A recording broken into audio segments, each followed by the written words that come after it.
और पुण्यात्माओं, एक चीज नोट करने की है, मालिक की एक वाणी भी है, हम नित्य नियम में भी पढ़ते हैं कि कीट न जाने भृंग को गुरु कर ले आप समान। ये वाणी है परमात्मा की। कीट न जाने भृंग को, कि भाई गुरु को कीजिए दंडवत कोटि कोटि प्रणाम, और कीट न जाने भृंग को गुरु कर ले आप समान। इस वाणी का सरलार्थ करते हुए गुरुदेव ने बताया कि एक कीड़ा होता है भृंगी, और वो क्या करता है, वो किसी भी कीड़े को पकड़ लेता है, किसी भी कीड़े को, चाहे कोई दूसरी प्रजाति का हो, किसी भी कीड़े को पकड़ के और वो दीवार पे चिपका देता है, किसी भी मिट्टी वगैरह के साथ में, अपनी लार वगैरह के साथ में। और उसके बाद वो क्या करता है, वो उसके पास आके बार बार बार बार जैसी भी उसकी आवाज होती है, भ्रंग भ्रंग भ्रंग भ्रंग, वो करता रहता है। और कुछ ही दिनों में वो जो दूसरी प्रजाति का जो कीट था जिसको दीवार पे चिपकाया था, उसकी आवाज सुन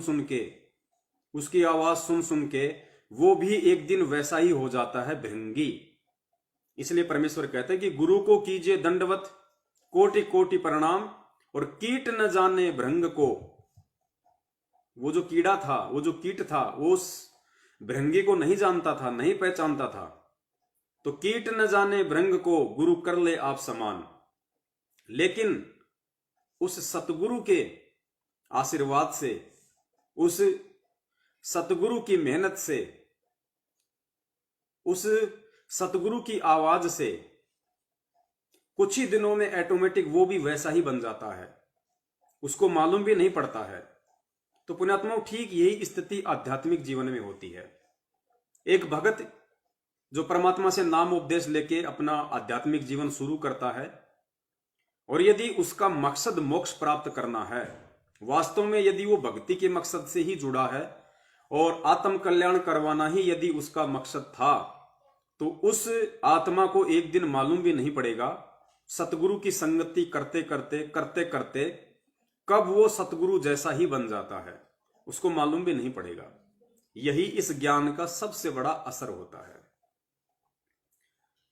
तो आध्यात्मिक जीवन में हमें कैसे रहना है, हमें कैसे चलना है, हमने किन किन मापदंडों का पूर्णतया पालन करना है, इस बात की यदि हमें सत्संगों से जानकारी ना हो पाए, किसी कारणवश सत्संग ना सुन पाने के चलते या साध संगति ना कर पाने के चलते, तो गुरुदेव ने इसका दूसरा सीधा सा तरीका बताया कि आप आध्यात्मिक जीवन में अपने गुरु को देख के चलिए। यदि आपका गुरु सच्चा है, सतगुरु है, शास्त्रों से आप जी को प्रमाणित हो चुका है, जो पहचान सतगुरु के विषय में बताई हुई है, और उसके बाद यदि आपने नाम दीक्षा ली है, तो फिर आपको वैसा ही आध्यात्मिक या सामाजिक जीवन जीना है जैसा कि आपका सतगुरु जी रहा है। तो जिन जिन भगत भाई बहनों ने परमपिता परमेश्वर सतगुरु रामपाल जी महाराज जी से नाम उपदेश लिया हुआ है, वो अपने पूज्य गुरुदेव जी के आध्यात्मिक और सामाजिक जीवन को देख सकते हैं कि किस प्रकार से उस परमात्मा की रहनी और करनी है, और वैसा ही वो परमात्मा आप और हम सभी को बनाना चाहते हैं। गुरुदेव ने बताया कि जीव पीव तो नहीं बन सकता, पीव कहते हैं परमात्मा को, और जीव आप और हम।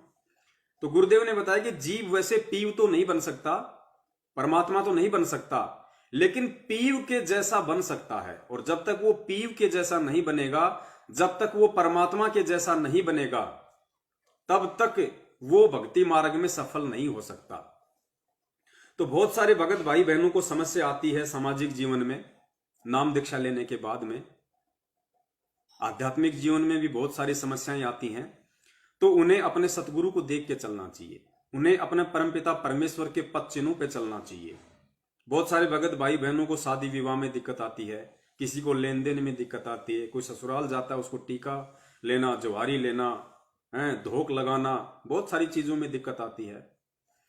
तो उन आत्माओं को अपने सतगुरुदेव जी को देख के चलना चाहिए कि मेरे सतगुरुदेव जी ने एक आम व्यक्ति की भूमिका करते हुए, और जो एक लीला की है उन्होंने, उस लीला में जीवन में उनका क्या रोल रहा है।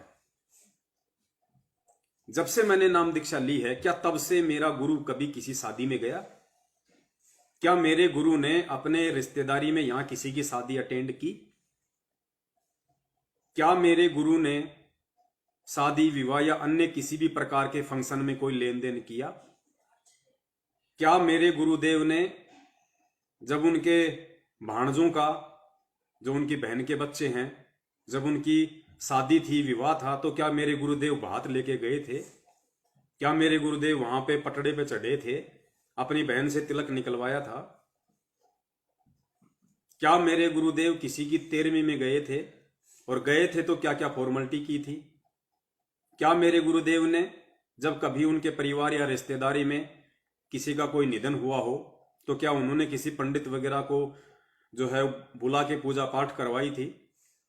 या जैसा उस पंडित ने निर्देशित किया था पिंड वगैरह भरवाने के लिए, मटके वगैरह फोड़ने के लिए, या अन्य किसी प्रकार के आडंबर करने के लिए जो परंपरागत हैं, सदियों से चलते आ रहे हैं, क्या मेरे गुरुदेव ने कोई सहयोग किया?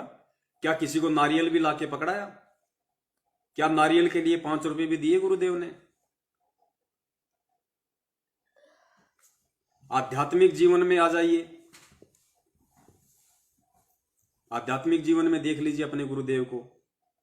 क्या मेरे गुरुदेव ने जब से उन्होंने नाम दीक्षा ली 17 फरवरी 1988 से, तो जिस प्रकार से आज मैं इतना ज्ञान लेने के बाद भी, शिक्षा ग्रहण करने के बाद भी, गुरुदेव के द्वारा 27 साल से सत्संग रूपी खजाना लुटाने के बाद भी जिस कदर मैं बात बात पे अपने गुरुदेव की अवज्ञा कर देता हूं, उन्होंने मुझे जो मर्यादा दी है, सत्संगों में जो आदेश दिए हैं, बार बार मैं उनको तोड़ देता हूं, मर्यादाएं खंडित कर देता हूं।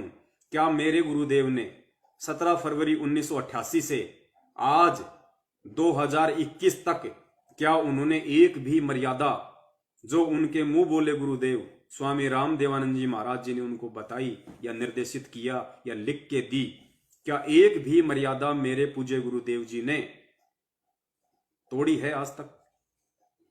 उल्लंघन करने की सोची भी है आज तक? अगर नहीं तो पुण्यात्माओं फिर हमें अपना आंकलन कर लेना चाहिए कि आध्यात्मिक जीवन में हम कहां हैं। और जब तक हम अपने पूज्य गुरुदेव जी के नक्शे कदम पे नहीं चलेंगे, उनके पद चिन्हों पे नहीं चलेंगे, तब तक पुण्यात्माओं जैसी हम भक्ति करेंगे, गुरुदेव ने बताया उस भक्ति के अनुसार तुम्हें स्वर्ग में राजा भी बना दिया जाएगा, ब्रह्मा विष्णु महेश भी बना दिया जाएगा। तुम नीचे पृथ्वी पे आके सतयुग से लेके इस कलयुग तक तुम राजा भी बन सकते हो, लेकिन मोक्ष नहीं हो सकता।